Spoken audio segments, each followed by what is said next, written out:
ये देखिए बहुत प्यारा प्रश्न आयतन से संबंधित प्रश्न। देखिए क्या कहता है। प्रश्न कहता है कि दो घनों की भुजाएं क्रमशः 3 सेंटीमीटर और 4 सेंटीमीटर। घन आपको समझा रहे हैं, समझ लीजिए। घन घन वर्गाकार ही होगा, जब भी होगा तो वर्ग के आकार का। वर्ग समझते हैं ना, मतलब जितना लंबा उतना ही चौड़ा होगा। ठीक है, ये देखिए ये घन हम बना रहे हैं, जितना लंबा उतना ही चौड़ा घन होगा। ये देखिए ये घन हो गया, आपको बना दिए हम घन।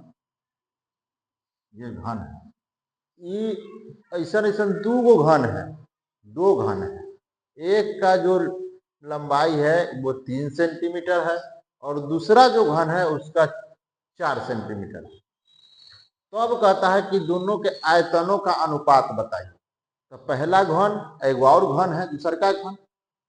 ठीक है, मतलब दूसर का घन भी आप बना ही देते हैं कि आपको समझ में आ जाएगा। ये 4 सेंटीमीटर वाला है, तब आपको ज्यादा समझ में आएगा। ये देखिए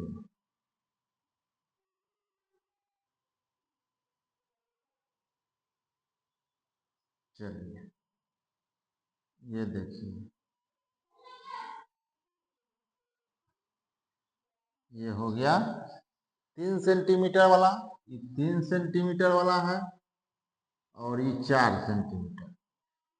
तो इसका अनुपात, दोनों का अनुपात बताइए आयतन के अनुपात।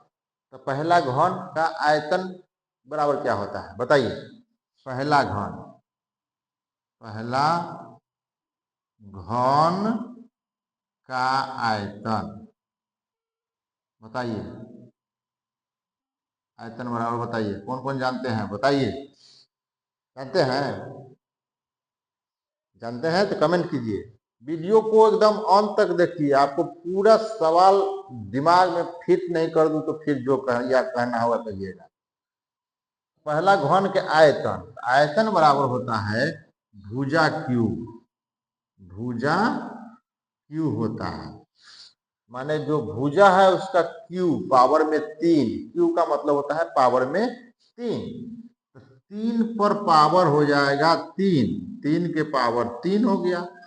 भुजा क्यू के मतलब भुजा पर पावर 3, तो इसका मतलब हो गया 3 गुने 3 गुने 3।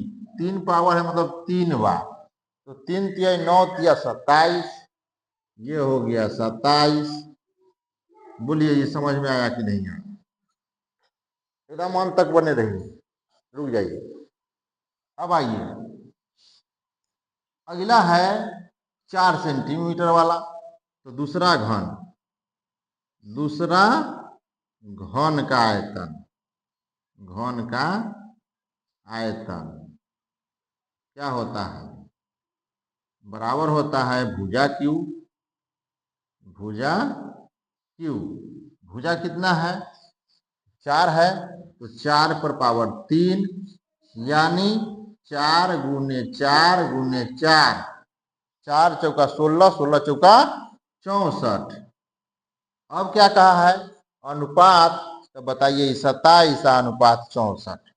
ये अनुपात पूछ रहा है, मतलब 27 पहला का अनुपात 64। ये ऑप्शन नंबर हो गया ए। ऑप्शन ए सही है। अब इसको शॉर्टकट में क्या करते, सीधे भुजा क्यू मतलब 3 गुने 3 गुने 3। अब बटे में होता 4 गुने 4 गुने 4, तो ऊपर का में 3 तिया 9 तिया 27 हो जाता, और 4 गुने 4 करते तो 4 गुने 4 गुने 4 करते तो हो जाता 64। तो 27 बटे 64 हो जाता, यानी 27 अनुपात 64 डायरेक्ट कर देते हैं कहीं से। समझ में आ गया होगा? लाइक कर दीजिए और शेयर कर दीजिएगा तो और अच्छा रहेगा। शेयर भी कर दीजिएगा, एकदम दबा के शेयर कीजिए।